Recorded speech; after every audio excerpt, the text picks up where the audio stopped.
வாழ்க வளமுடன். இன்னைக்கு இன்ஜினியர் இன்வெஸ்டர் தமிழ்ல என்ன ஸ்டாக் பார்க்க போறோம்னா நாட்கோ ஃபார்மா லிமிடெட். இந்த நாட்கோ ஃபார்மா லிமிடெட் பத்தி நான் ஆல்ரெடி என்னோட இங்கிலீஷ் சேனல்ல கொஞ்ச நாளைக்கு முன்னாடி பேசியிருந்தேன், மேபி 10-20 டேஸ்க்கு முன்னாடி. பட் தமிழ்ல நான் அதை பண்ணல, அதனால இன்னைக்கு எடுத்துட்டு வந்திருக்கேன். நாட்கோ பாத்தீங்கன்னாக்கா ஒரு ஃபேமஸான ட்ரக் மேனுஃபேக்சரர், அதாவது மெடிசின்ஸ் பண்றாங்க. அது சிறப்பா இருக்கட்டும், இல்லைனாக்கா மெடிசின் டேப்லெட்ஸா இருக்கட்டும், பிளஸ் வேற மெடிக்கல் இண்டஸ்ட்ரியில யூஸ் பண்ண வேண்டிய கெமிக்கல்ஸா இருக்கட்டும், இதெல்லாம் இவங்க மேனுஃபேக்சர் பண்ணி இவங்க இங்க இந்தியாலயும் செல் பண்றாங்க, பிளஸ் அப்ராட்லயும் செல் பண்றாங்க, அதாவது வெளிநாடுகள்லயும் ஏற்றுமதி பண்றாங்க. அப்புறம் இவங்களோட ஒரு மேனுஃபேக்சரிங் டிவிஷன் கூட வெளிநாட்டுல இருக்கு. ஸோ அதனால இவங்களோட பிரசன்ஸ் குளோபல் மார்க்கெட்ல இருக்கு. அப்புறம் இவங்க கீ பிளேயர் எதுலனாக்கா ஜெனரிக் ட்ரக்ஸ்னா எப்படின்னாக்கா இந்த ஜனதா மெடிசின்ஸ் அப்படின்னு சொல்லுவாங்க இல்லைங்களா, லோ காஸ்ட் ட்ரக்ஸ். பட் இது வந்து கவர்மெண்ட்ல கிடைக்கிற அந்த ரொம்ப லோவான காஸ்ட் ட்ரக் கிடையாது, இது ஒரு பிரீமியம் தான். பட் எதோட கம்பேர் பண்ணும்போது லோன்னு சொல்றேன்னாக்கா, பேட்டன்டட் ட்ரக். இப்போ பேட்டன்டட் ட்ரக்னா எப்படின்னாக்கா, ஃபார் எக்ஸாம்பிள் கேன்சர் இருக்குன்னு வச்சுக்கோங்க. கேன்சருக்கு மெடிசின் கண்டுபிடிக்கிறதுக்கு பல கம்பெனிஸ் ட்ரை பண்ணிட்டு இருப்பாங்க. அந்த மாதிரி இவங்க ஒரு பேட்டன்டட் கம்பெனியும் ட்ரை பண்ணுவாங்க, ஏதோ ஒரு கம்பெனி. லெட்ஸ் சே XYZன்னு வச்சுக்கோங்க. XYZ கம்பெனி வந்து பல வருஷங்கள் ஆராய்ச்சி பண்ணி, பல மாசங்கள் ஆராய்ச்சி பண்ணி, பல ட்ரையல்ஸ் பண்ணி, அனிமல்ஸ் ட்ரையல்ஸ், ஹியூமன் ட்ரையல்ஸ் இது எல்லாமே பண்ணி அவங்க பேட்டன்ட் ராயல்ட்டி வாங்கி அதுக்கப்புறமா அந்த மெடிசினை ரிலீஸ் பண்ணுவாங்க. ஸோ அவங்களுக்கு என்னன்னாக்கா ராயல்ட்டி ஒரு 10 இயர்ஸ் அப்ளை பண்ணாங்கன்னா 10 இயர்ஸுக்கு இருக்கும். 10 இயர்ஸுக்கு வேற யாருமே அந்த மெடிசினை காப்பி அடிச்சு மேனுஃபேக்சர் பண்ணக்கூடாது. அதுதான் அவங்களோட ராயல்ட்டி.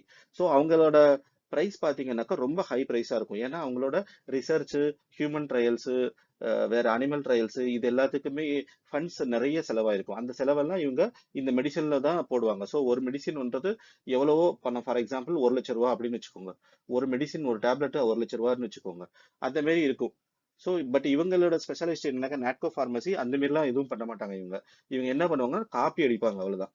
எப்படின்னாக்கா, அது ட்ரக்கோட ராயல்ட்டி முடியுது இல்லைங்களா, ராயல்ட்டி முடியறதுக்கு கொஞ்ச நாள் இருக்கிறதுக்கு முன்னாடி இவங்க காப்பி அடிச்சு இவங்க ரிலீஸ் பண்ணிடுவாங்க. அப்படி ரிலீஸ் பண்ணிட்டாக்கா, இப்ப அவங்க வந்து கேஸ் போடலாம் இவங்க மேல, என்னன்னு, இவங்க இந்த மாதிரி காப்பி அடிச்சிட்டாங்கன்னு. பட் என்னன்னாக்கா, மக்களுக்கு நல்லது நடக்கும், காஸ்ட் வந்து கம்மியா இருக்கும். அந்த 1 லட்ச ரூபா மெடிசினை இவங்க வந்து 10,000 ரூபாய்க்கு ரிலீஸ் பண்ணிடுவாங்க.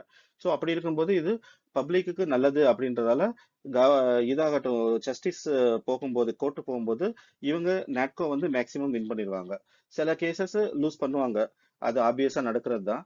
ஏன்னாக்கா இது depends on the medicine, plus அதோட ஸ்ப்ரெட்டை பொறுத்து. இப்ப நிறைய பேருக்கு இந்த ப்ராப்ளம் இருக்கு, ஒரு மெடிசின் கண்டிப்பா வேணும், இவங்களோட பேட்டன்டட் மெடிசின் ரொம்ப காஸ்ட்லியா இருக்குன்றப்போ கோர்ட்டே என்ன சொல்லிடுவாங்க, ஓகே உங்க ராயல்ட்டியை இது பண்ணிட்டு இவங்க மேனுஃபேக்சர் பண்ணிக்கலாம்னு சொல்லி இவங்களுக்கு ஃபேவரட்டா ரிசல்ட் வந்துடும். ஸோ இவங்க மேபி கொடுக்க வேண்டியதா இருந்தாக்கா சம் ஃபண்ட்ஸ் கொடுக்க வேண்டியதா இருக்கும். அது கூட இவங்க மேனேஜ் பண்ணிக்குவாங்க. இதுல இவங்க வந்து எக்ஸ்பர்ட். இப்போ ஸ்டாக் வியூ பாத்தீங்கன்னாக்கா, டேஸ் ஹை வந்து பாத்தீங்கன்னா 892 இருக்கு, லோ வந்து 852 இருக்கு. 52 வீக் ஹை வந்து 1341 வரைக்கும் போயிருக்கு. லோ வந்து 726. ஆல் டைம் ஹை வந்து 1639 இருக்கு. அப்புறம் பிஇ பாத்தீங்கன்னாக்கா பிரைஸ் டு earning 10 இருக்கு. 10ன்றது ஒரு அட்ராக்டிவான வேல்யூவேஷன் தான். செக்டார் பிஇ பாத்தீங்கன்னா 39 இருக்கு. அப்புறம் ஸ்ட்ரென்த்ஸ் பாத்தீங்கன்னாக்கா டிடிஎம்பி இபிஎஸ் வந்து இபிஎஸ் growth நல்லா இருக்கு, அதாவது earnings per share வந்து நல்லா இருக்கு. அப்புறம் எஃபிஐ வந்து எஃப்ஐஐ வந்து அவங்களோட ப்ராஃபிட்டை வித்து எடுத்துட்டு போறாங்க, அது ஓகே, அது காமனா இருக்கிறது தான். ஆப்பர்ச்சுனிட்டிஸ் பார்த்தீங்கன்னாக்கா பிஇ வந்து 3 இயர்ஸ் பிவி வந்து ஆவரேஜ் கம்மியா இருக்கு. ஸோ அது வேல்யூவேஷனை குறிக்குது. த்ரெட்ஸ் பார்த்தீங்கன்னாக்கா பிலோ 20 days மூவிங் ஆவரேஜ், இது ட்ரேடர்ஸ் ஒரி பண்ண வேண்டிய விஷயம். ஷார்ட் டேர்ம்ல இது இன்னும் கொஞ்சம் குறையும் அப்படின்றது. நெக்ஸ்ட் நீங்க பிரைஸ் சார்ட் பார்த்தீங்கன்னாக்கா உங்களுக்கு தெரியும். பிரைஸ் வந்து ஆல்மோஸ்ட் 1600 இருந்தது எப்போ, 2024 செப்டம்பர் அந்த ரேஞ்சில். இப்போ பார்த்தீங்கன்னாக்கா 859 இருக்கு. ஸோ 8 டு 16 ஆல்மோஸ்ட் 50% கம்மியாக இருக்கு, கரெக்டாக இருக்கு. அப்புறம் கன்சாலிடேஷன் ஃபேஸில் எப்போ இருந்திருக்கு, 2025 ஐ திங்க் ஜனவரி பிப்ரவரில இருந்தே இது கன்சாலிடேஷன்ல தான் இருக்கு. ஒரு வருஷமா கன்சாலிடேஷன்ல இருக்கு. நல்ல அப்வர்டு மூவ்மெண்ட் ஆகிறதுக்கு வாய்ப்பு இருக்கு, அதனால தான் நான் இதை எடுத்துட்டு வந்திருக்கேன். அனலிஸ்ட் ரேட்டிங் பார்த்தீங்கன்னாக்கா 11 அனலிஸ்ட் சொல்லியிருக்காங்க. அதில் 27% பை, 27% செல்லு கொடுத்துருக்காங்க. ஈக்குவலாக இருக்கு, நியூட்ரலாக இருக்கு. ப்ரைஸ் பெர்ஃபார்மன்ஸ் பார்த்தீங்கன்னாக்கா மிக்சடாக இருக்கு. லாஸ்ட் 1 மந்த்ல நெகட்டிவ் ரிட்டர்ன் தான் கொடுத்துருக்கு. 3 மந்த்ஸ்க்கு முன்னாடி இருந்தது ஒரு 6%. அதுக்கப்புறம் 1 இயராகவும் நெகட்டிவ் ரிட்டர்ன்ஸ் தான் கொடுத்துருக்கு.